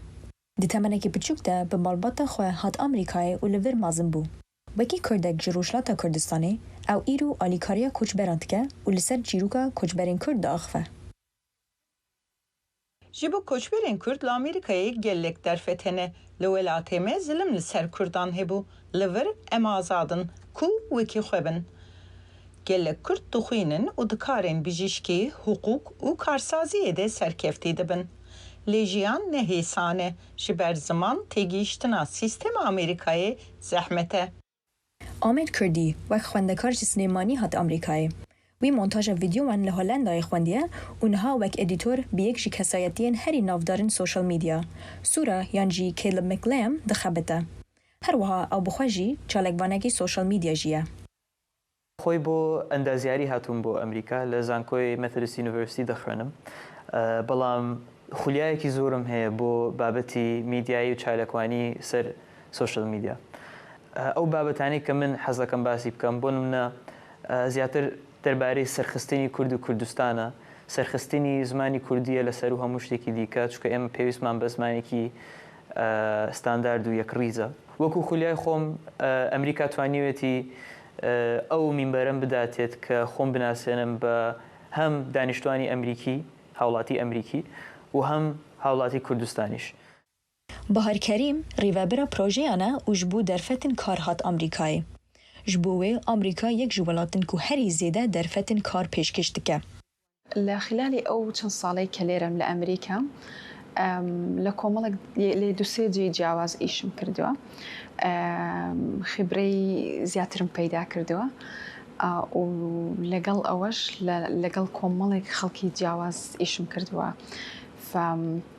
اتوانم بلام فرصت کانم زور باش بون لبو فترة كرتا زورش مهمة كبتواني لقل خلقي ترو لكومالغاي ترو كالتوري ترو إيش بكي جبوان هرسي كردان ريقا هاتنا أمريكاي جدا بو لي حميان سر درفت هوي و جيان خويال أمريكاي چيروكين تايبتنا بيتا مشايخي دنگي أمريكا لواشنطن پایتخت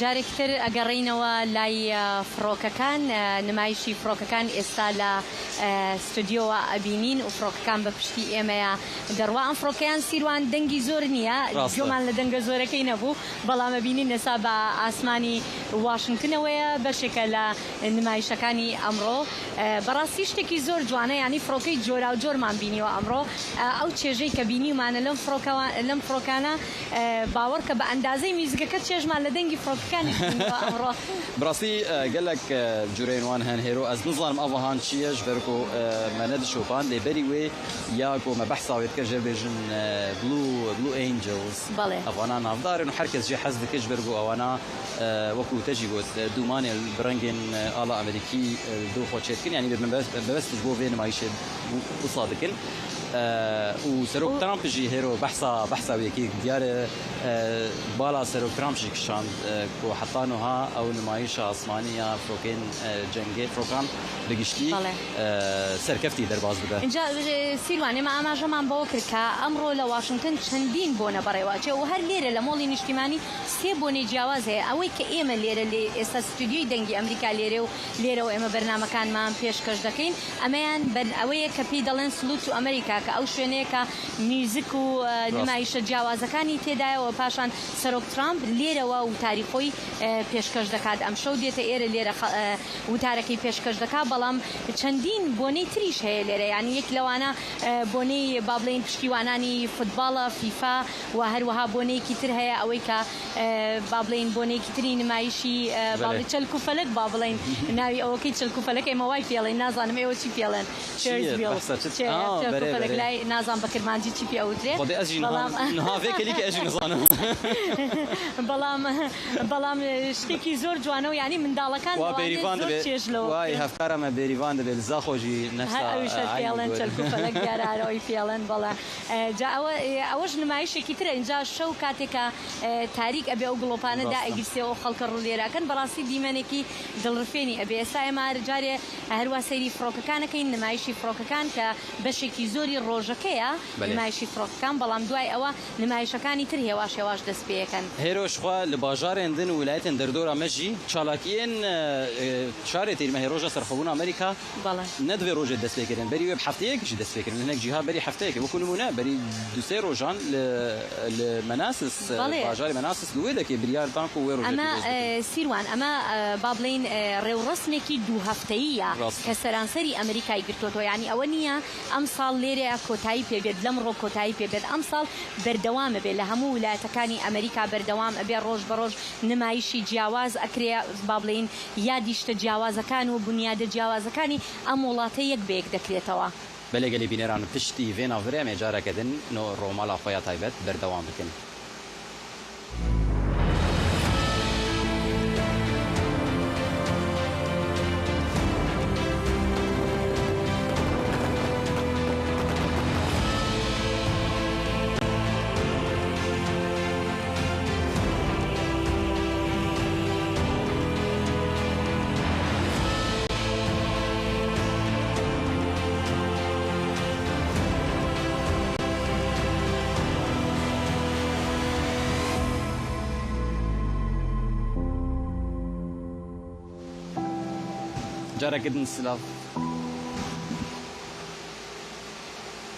جارێکن سلااف گەلی بینەران هێرۆ یەک جوان چالاکیان گوتە بەحساوان کرد ئەوەک و سەرۆکی ئەمریکی دۆناڵد ترامپ پێشانگە هەمەزن ئەمریکا داڤەگرن ینی باوەکی فەرمی vê هەفتەیەدا دەستپێکردن یەک چالاکین هەری سەرنجڕاکێش و کۆسۆرەك ترامپ پشتڕاست دەکرد و ئەو بخوا وێڤەکە باوەکی فەرمی بەڵێ جابا پێکەوە سەیری ئەو راپۆرتە بکەین لەسەر ئەو پێشانگە. بۆنەیەکی 16 ڕۆژە بۆ ڕێزگرتن لە 250 ساڵی سەربەخۆی ئەمریکا لە گۆڕەپانی واشنگتنی پایتەخت دەستی پێکرد کە وەک نمایشگای گەورەی سەرانسەری ئەمریکا ناوی دەرکردووە و تا دەیمانجی حوتی ساڵ درێژەی دەبێت. بۆنەکە لەلایەن ناوەندی 250 ساڵ ئازادی ڕێکخرا کە لەلایەن سەرۆک ترامپەوە دامەزراوە. ئەم بۆنە ڕازاوەیە ئێواری چوارشەممە بە بەشداری خەڵکێکی زۆر و گوتار دەستی پێکرد. لە چەشنی ویلایەتە یەکگرتووەکان هەرگیز وێنەی نەبووە. پێکەوە گەورەتر مەزنتر و بەهێزتر و زیاتر لە پێشوو زۆر تایبەتتری دەکەین کە نەدیترابێت. چەندین ئایالەت لە سەرانسەری وڵات دەبنە میوانداری پێشانگاکە. ناوەندی 250 ساڵ ئازادی بۆ ڕێکخستنی بۆنای پڕجەماوەر لەگەڵ وەزارەتی نێوخۆی چەندین ئاژانسی دیکەی ئەمریکا هاواهەنگی دەکات. چەندین نمونەی چالاکی لە ڕێگەی چەرخ و فەلەک، نیشاندانی چێبەرچەی پاتاڵی خۆماڵی، فڕنی بۆمب هاوێژەکان، ئاگریاری، سوارکاری و نمونەیەکی بچووکی تاقی سەرکەوتن کە سەرۆک ترامپ پلانی بۆ داناوە لە گۆڕەپانی واشنگتۆن دەبنوبەرەوە دەچن. لە یەکەم شەوی بۆنەکەدا ئالێکسیس ویلکنز گۆرانی بێژی نەریتی سرودی نیشتمانی خوێند و کۆڕی هێزی دەریایی وڵات ئاهەنگەکان پێشکەش کرد و لیگرین وودیش گۆرانی خوا ئەمریکای بە پارێزەی خوێند. پێش گوتاری سەرۆک چەندین گوتار و موزیکی زۆریش پێشکەش کرا. دەنجی ئەمریکا دەگەڵ چەندین بەشداری بەڕەچەڵک و تەمەنی جیاواز قسەی کرد ئەوانەی کە لە ئایالەتەکانی دیکە ڕاهات بوون. سامۆرتی و ئەبوو شێخ مەسووسا خەڵکی مۆمبای هیندستان لە ماوە 5 ساڵی ڕابردوو لە ئەمریکا ژیاون. زۆرێک لە شتەکان منیان سەرسان کردو و زیاتر ئاشنای مێژووی ئەمریکا دەبن. حەز دەکەم ساڵێکی تایبەتە. هەردووکمان ژیانمان لێرە لە واشنگتن دەست پێ کردووە و زۆر سەرنجڕاکێشە بەشداری هەموو بۆنەکان بکەین. مەنگۆلیا لاڤلاند تەمەندە ساڵی وێڕای بنەماڵەکەی لە کەناری ڕۆژاوای پاڵمی فلۆریدا ڕاهاتوون بەشداری لە بۆنەکاندا بکەن. شاگەشکە بووم کە سەرۆک ترامپ دەبینم و سواری چەرکۆفەڵێکیش دەبم.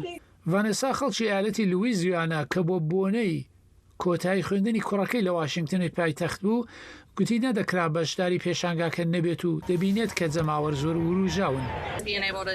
ئەڵبەت پێم خۆشە توانین سەرۆک لێرە ببین و هەرویستم لە یادی 250 ساڵە لێرە لە واشنگتن ئامادە بم. سەرۆک ترامپ لە کۆتایی بۆنەیە و شەو لە گوتارەکەیدا گوتی ئەم بۆنەیە دەستپێکی یەکێک لە هەرە بۆنە لە بیر نەکراوەکانی ڕۆژی سربەخۆییە کە وڵات تا ئێستا بینی بێتی.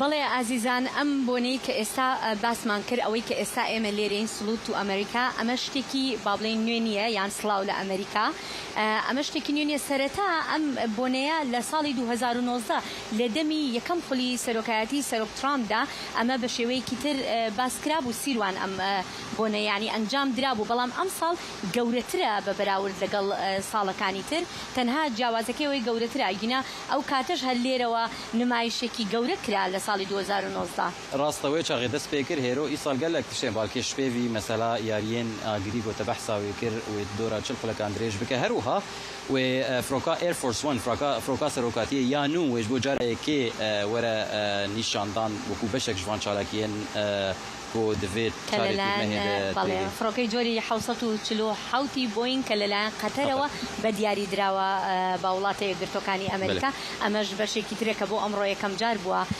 پێشکەش کراوە. ئازیزان ئێمە هەروەکو ئاماژەمان پێکردووە کۆمەڵێک ئاهەنگ هەیە کۆمەڵێک بابەتی جۆرا و جۆر هەیە لەگەڵ بەشی کوردی دەنگی ئەمریکا بمێننەوە لەگەڵتاندا دەمین و ئەم شەویش جارێکی تر بەرنامێکی ترتان پێشکەشەکەین ئێستاش لەگەڵماندا بمێننەوە بابەتی زۆر زیاترمان ماوە کە بۆتان باسکەین.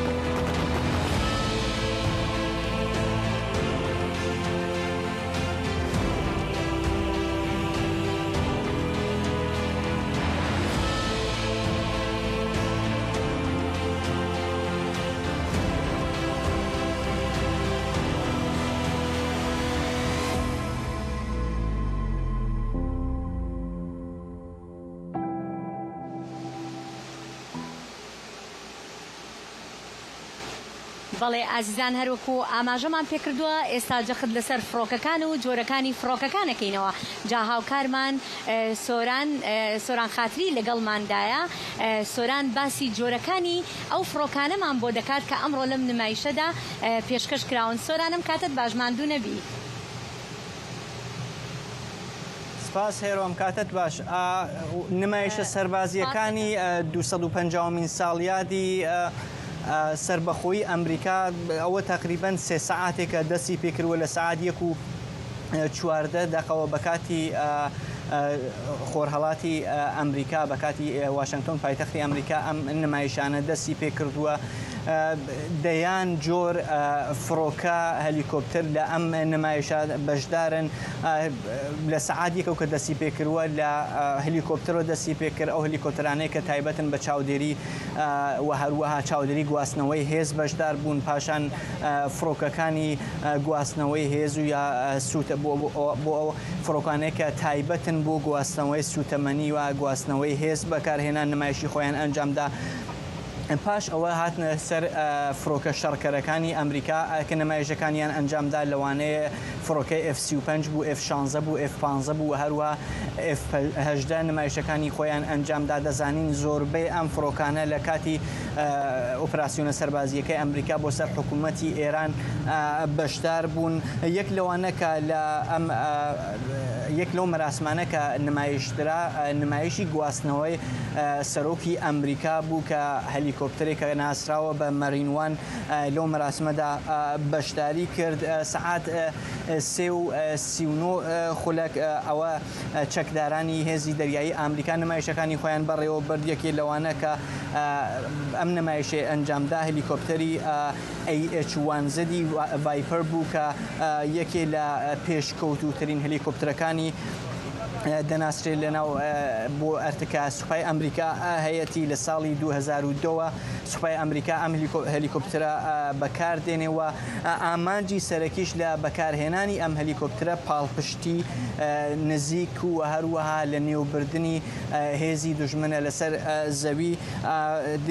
پاش ئەوە فڕۆکەیەک هەلیکۆپترێکی دیکە بە ناوی UH-1Y نمایشی ئەنجامدا کە ئەمیش یەکی لە پێشکەوتوترین هەلیکۆپتر هلیکۆپتەرەکانی ئەمریکا پێناسە دەکرێت لە ساڵی 2008ەوە ئارتەشی ئەمریکا بەکاری دێنێت ئەرکی سەرەکی ئەم هلیکۆپترە جێبەجێکردن یا گواستنەوەی هێزەکانی ئەمریکای ئەوانەیە کە بریندارن و هەروەها ئسکۆرتی هێزەکانی سەرزەوی دەکات ئەم هلیکۆپترە.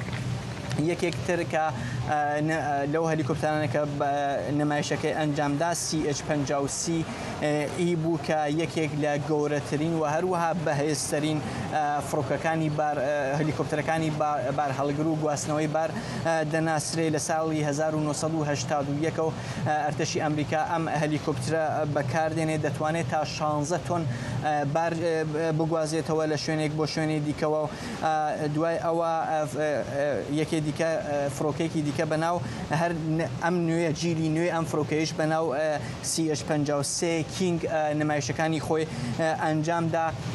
هەواپەیماکانی ئەو هەواپەیمانانەی کە تایبەتن بۆ ئەوەی کە سوتەمەنی بگەنن بە فڕۆکە شەڕکەرەکان بەشێکی سەرەکی لەم نمایشە نەبوون. یەکێ لەوانەیە کەیسی 130J هەرکولوسە کە هەواپەیمای فڕۆکەیە کە تایبەتە بۆ ئەوەی کە سوتەمەنی بگەێنێ بە فڕۆکەکانی دیکە بە تایبەت بە فڕۆکەی F-35B. دەزانین F-35B یەکێ لە پێشکەوتوترین فڕۆکەکانی کە سوپای ئەمریکا هەیەی و هەروەها خودی فڕۆکەی F-35B لە شێوازی لایتنینگ دووەکەی نمایشی ئەنجامدا. ئەمە یەکێک لە پێشکەوتوترین فڕۆکەکانە کە سوپای ئەمریکا هەیەی لە ساڵی 2015ەوە بەکاری دێنێ لە گروپی فڕۆکەکانی F-35. ئەمە یەکێک لە ئەوانەیە چەندانە سیستەمی پێشکەوتوی هەیە وەکو ئەوەی کە دەتوانێت بە شێوازی ڕاستە و ڕاست هەڵسێتەوە یا بنیشێتەوە. ئەمەش وای کردووە کە فڕۆکێکی زۆر گونجاو بێ بۆ ئەو کەشتیانەی کە فڕۆکە هەڵدەگرن.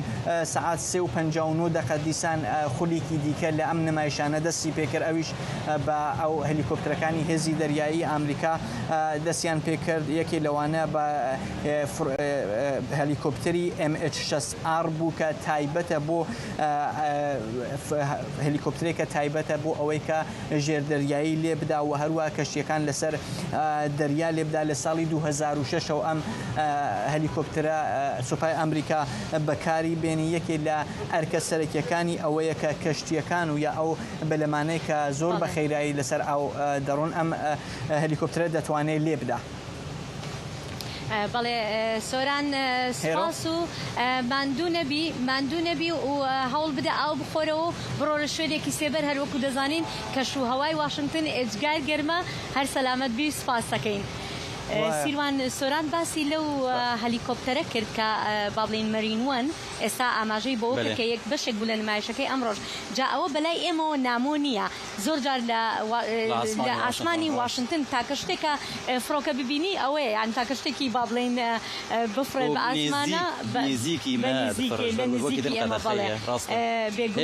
لەها هێدی ئەزلدو خۆت بینم خەلک هێدی هەگەر تژی ببینە بزانم هەگەر تەماشەوان دبین خەلک هێدی کۆم دبنج بەرگۆ هەم هەواژی هێنەکتر دەبە و هەمژی هێتر بێدر بێت نزیکە بینەوە لە مەراسیمەکەی مەراسمی میوزیکەکە. بەڵێ ئێستا هێشتاوە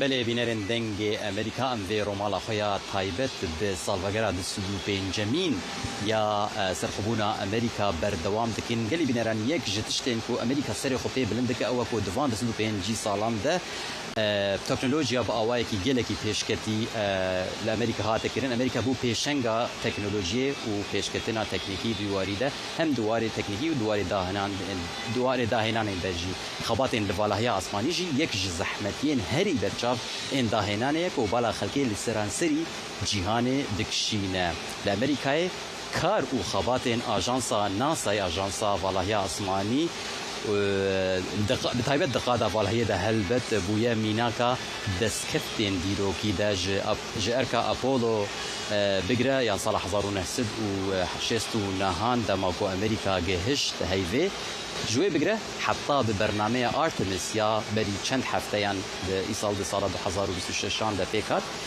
دەربارەی وان پێشکەوتنên ئاسمانی ئەم هەفکارێ مەمەریوان حەمە ئەڤ راپۆرت ئامادەکریە.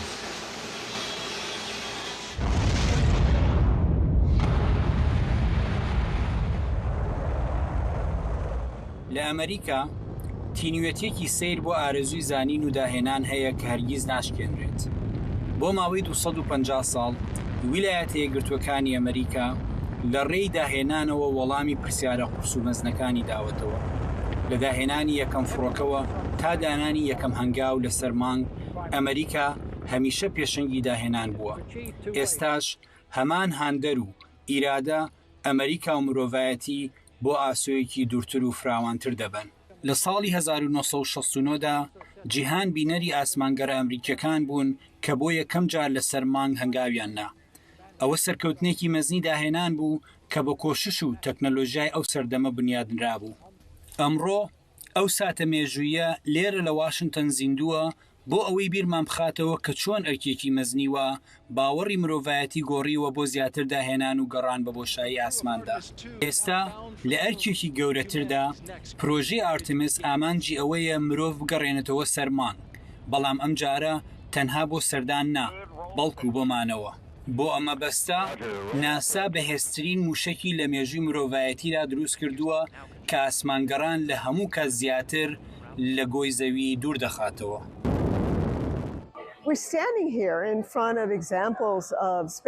ئێمە لێرە لە بەردەم نمونەیەک لە جلوبەرگی ئاسمانگەڕان وەستاوین کە لەلایەن یەکێتی سۆڤیەت و ئەمریکاوە بەرهەم هێنراون.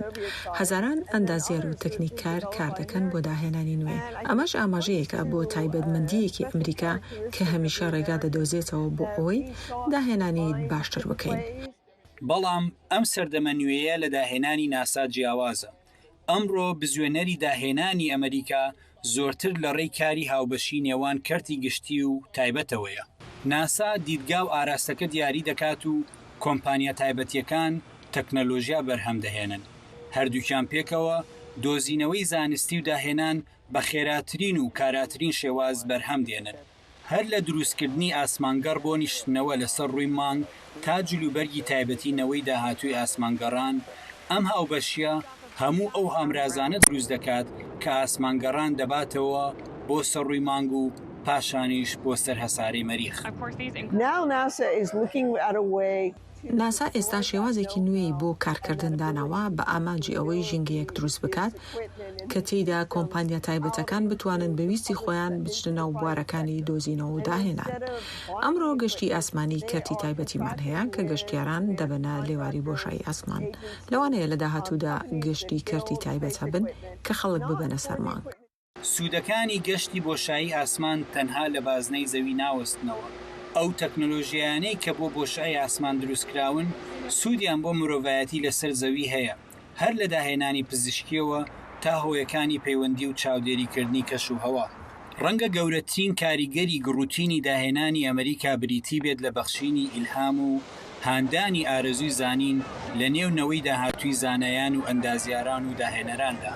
لەبەرەوەی ئەم گەشتە و ئەم تینوێتیە بۆ زانین هێشتا کۆتایی نەهاتووە، مانگ تەنها دەستپێکی ئەرکێکی زۆر مەزنتری داهاتووە. ئەوەی من لە ڕابردوودا بینیومە ئەوەیە کە کاتێک ئەم تەکنۆلۆژیان نوێیانە دروست دەکرێن و بەکاردەهێنرێن ژیانمان بە شێوەیەک دەگۆڕن کە پێشتر پێشبینیمان نەکردووە.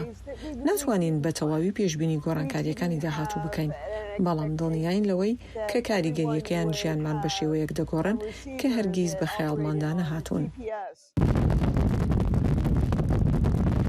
لە کاتێکدا کە ئەمریکا یادی 250 ساڵی دامەزراندنی دەکاتەوە، میرات و گوڕ و تینی زانین بەردەوامە لە پێشەنگیکردن لە داهێنان و ڕێبەریکردنی گەشتەکانی داهاتووی مرۆڤایەتی بۆ دوورترین بۆشایی ئاسمان. مەریوان حەمە، دەنگی ئەمریکا، واشنگتن.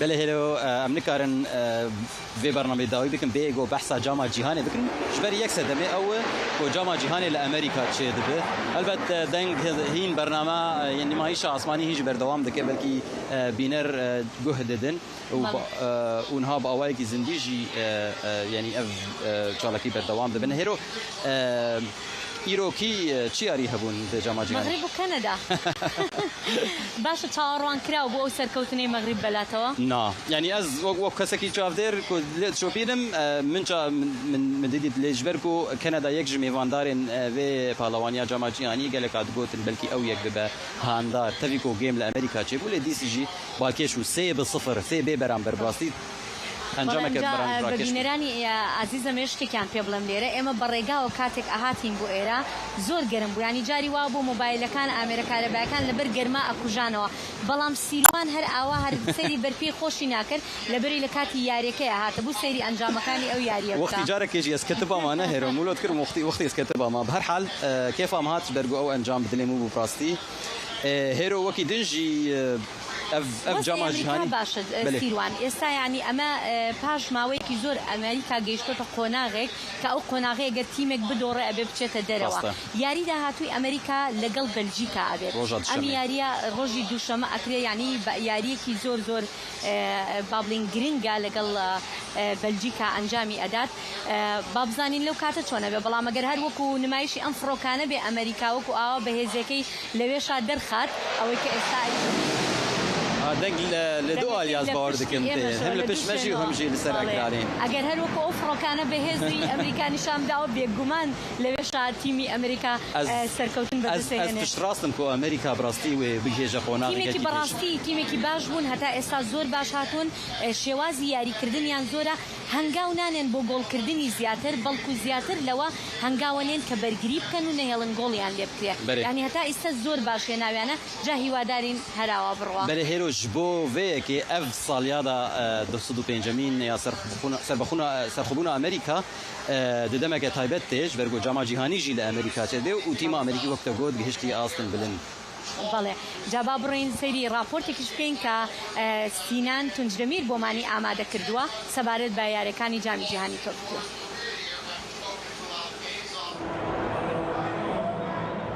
وەک هەموو یالەتندن نیوجۆرزیژی ji bo 4 of July û di heman demê de ji bo Kupaya Cîhanê ya îsal xwediyê coşek mezin e. Ji ber ku Kupaya Cîhanê îsal li ser axa Amerîkayê tê lîstin û tîma neteweyî ya Amerîkayê hin jî di turnûwayê de ciyê xwe diparêze.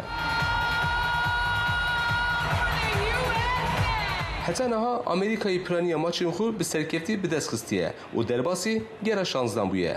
Zehmetek ku mirov vê tesadüfê nebîne ku di dema welat salvegera serxwebûna xwe ya 250 pîroz dike. Di vê çarçoveyê da di nav pîrozbahiyan da me ji Amerîkiyan pirsî ka ew çixas taybet û kelecanin li ser vê yekê û ew ji tîma xwe şeyevî dikin. بله ez pir kêlecanım ji bo Cama Cîhanê û Amerîka dibe di 5 salî.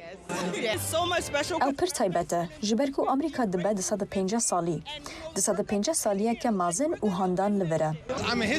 Ez mamosteyê dîrokê me û ez ji Amerîkayê hez dikim. Ev salvegera me ya 250 û hêvî dikim ku ji sala 1930 vir ve û ê bibe cara yekem. Anko sala 1930 cara yekê Cama Cîhanê li dar ket û Amerîka di rêza sêyem de cih girt. Ez pêşbînî dikim ku em ê îsal bi ser bikevin. Wekî din jî rastiye ve ku turnuva li Amerîkayê tê lidarxistin û bi salvegera serxwebûnê re hewdem e. Atmosfera pîrozbahiyan jî bi rastî taybetin û hêvî jî zêde ne. Ango Amerîkî Kupaya Cîhanê ji bo salvegera xwe daxwaz dikin ji tîma xwe.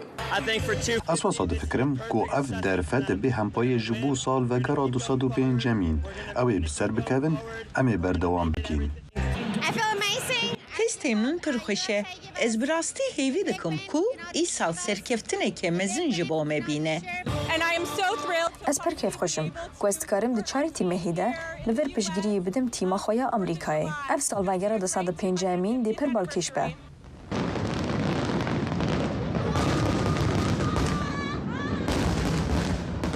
ji bo gelek kesên ku me bi wan re axivî serkeftina Amerîkayê dê ji çîrokek futbolê bêtir be ango ew ê beşek taybet ya vê pîrozbahiyê be ya salvegera 205-yemîn. 4 têrmehê têwateya lêstikên agirî Soros û Şîn ji bo welat baş e ji bo wekheviyê baş e divê Amerîka ser bikeve. Rojbûna 25 Amerîkayê mareyeke çêtir heye ku mirov rojbûnê bi cama cîhanê re pîroz bike.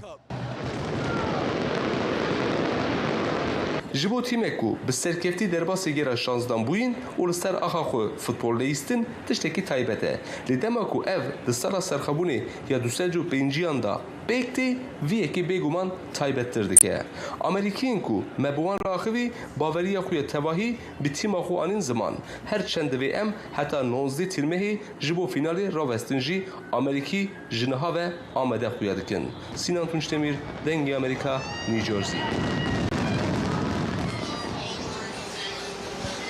بله گلی بینران اوجی راپورتک تایبت و گریدانا جامعه جهانی ای سالو تایبت مندیاوی به سالیادا بله سالیادا قبلم دنگی فروکک لگل دنگی موزیکک ل پشتمانوا هموی تکل بو هیوادارین بیستران من بباشی گویان لمان بله استایا لهرو براستیجی اوجی نمایشه که سرنج راکش نهاد شتکون نهال بله اوی که استای بینین بله او نمایشێکی زۆر سەرنجڕاکێشە جا ڕاستە ئێستا لە شاشەکەەوە ئاوا لەوێ دیارە بەڵام ینی ئەو فڕۆکانە بە جۆرێک نمایشەکەن کاتێکە لی دەڕوانی بەڕاستی زۆر سەرنجڕاکێش و جوانە ینی بە ئاسمانی واشنگتن یان خەڵکێکی زۆر بێجگە لە وتاری سەرۆک بەڕاستی ئەمەش بەشێکی سەرەکیە لەوەی کە وای کادن دەرباس بوو ئەزوو زانم چی هێرۆوەیە بەس ئەوژی یەک جوان بوو ناگۆل ئەمانە فڕۆکە جەنگیەکانی ئەمریکان FC5